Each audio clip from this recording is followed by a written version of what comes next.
दोस्तों, क्या कभी आपके भी मन में ये सवाल आया है कि सारे हिंदू देवी देवताओं ने भारत में ही जन्म क्यों लिया?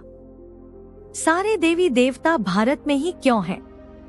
भारत की भूमि को हिंदू देवी देवताओं की जन्म भूमि माना जाता है। भारत के लगभग हर कोने में किसी न किसी देवी देवता या अवतार के जन्म लेने की कहानी पढ़ने सुनने को मिलती है। भगवान विष्णु के सभी अवतार भारत भूमि पर ही हुए हैं, जिनमें से सबसे ज्यादा प्रसिद्ध भगवान राम और श्री कृष्ण भगवान, जिनकी युगों युगों से पूजा होती है और होती रहेगी। उन्होंने भी अपने जन्म के लिए भारत माता के पवित्र कोख का ही चयन किया।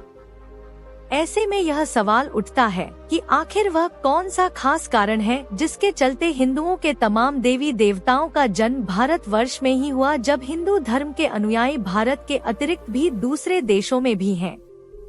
इस सवाल का उत्तर जानने के लिए आपको प्राचीन ग्रंथों का अध्ययन करना होगा। मार्कंडेय पुराण के अनुसार बताया जाता है कि आज भारत का क्षेत्रफल जितना दूर में फैला है, प्राचीन काल में वह उससे कई गुना ज्यादा बड़ा था और तब उस भूभाग को जम्बूद्वीप के नाम से जाना जाता था।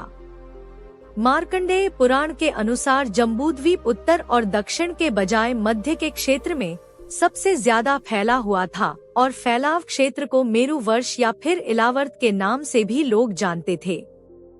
प्राचीन काल में एक चक्रवर्ती सम्राट हुए थे जिनका नाम कुरुरवा था। उनकी माता का नाम इलावर्त था। इलावर्त के क्षेत्र के मध्य में सुनहरे मेरु पर्वत का निवास था, जिन्हें पहाड़ों का राजा कहा जाता था। उस पहाड़ के ऊपर भगवान ब्रह्मा का नगर था, जो ब्रह्मपुरी के नाम से जाना जाता था। ब्रह्मपुरी के निकट ही लगभग 8 की संख्या में शहर बसे हुए था, जिसमें से एक भगवान इंद्र का तो अन्य शहरों में अन्य देवी देवताओं के भवन होना बताया गया है। त्रेता युग में क्या कहा गया है? पुराणों में त्रेता युग से संबंधित विवरण को पढ़ने पर पता चलता है कि भगवान राम के अवतरण से भी हजारों साल पहले मनु, स्वयंभू मनु के पौत्र और प्रियव्रत के पुत्र ने ही भारत वर्ष की नींव डाली थी।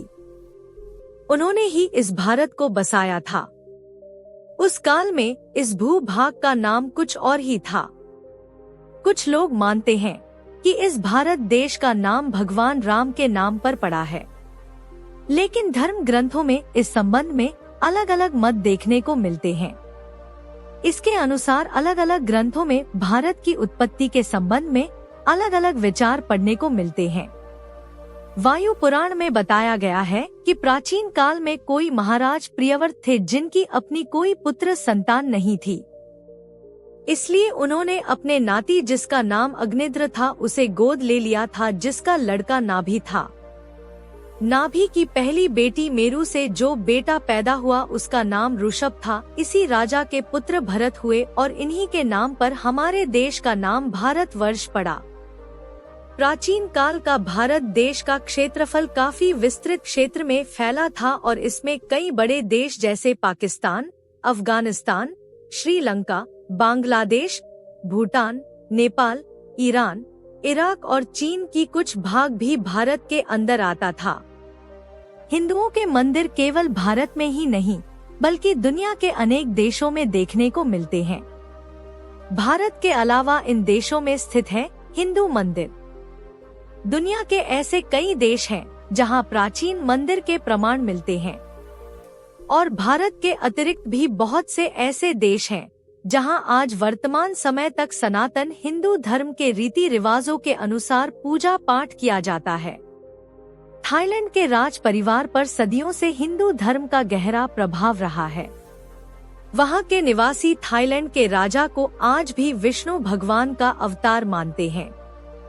इतना ही नहीं, थाईलैंड के राष्ट्रीय प्रतीक को भी सनातन धर्म की प्रतीक के अनुरूप गरुड़ को रखा गया है। इंडोनेशिया के जावा में प्रम्बानन मंदिर प्राचीन जावा का सबसे विशाल हिंदू मंदिर है। इसके अतिरिक्त भी मैक्सिको, बाली और अन्य देशों में हिंदू देवी देवताओं के मंदिर देखने को मिलते हैं। आपको बता दूं कि जहां भगवान विष्णु के प्रसिद्ध अवतार भगवान राम का जन्म अयोध्या में हुआ था, वहीं भगवान कृष्ण का जन्म मथुरा में हुआ था। इसी तरह भगवान हनुमान जी का जन्म किष्किंधा में हुआ था। भगवान भोलेनाथ कैलाश में वास करते हैं। ये सभी स्थल भारत में ही सभी के सभी हिंदुओं के महान देवता हैं और इन सभी का पूरी दुनिया में पूजा की जाती है। फिर भी इन सभी ने भारत माता की पवित्र को ही अपनी जन्मस्थली के रूप में चुना।